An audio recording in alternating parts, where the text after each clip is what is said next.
السلام علیکم ورحمۃ اللہ وبرکاتہ۔ شعبان کی دعا۔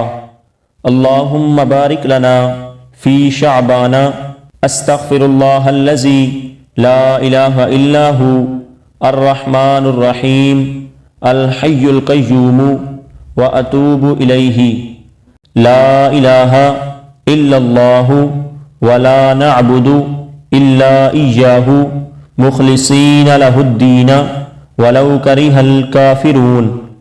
ترجمہ: اے اللہ ہمیں شعبان میں برکت عطا فرما۔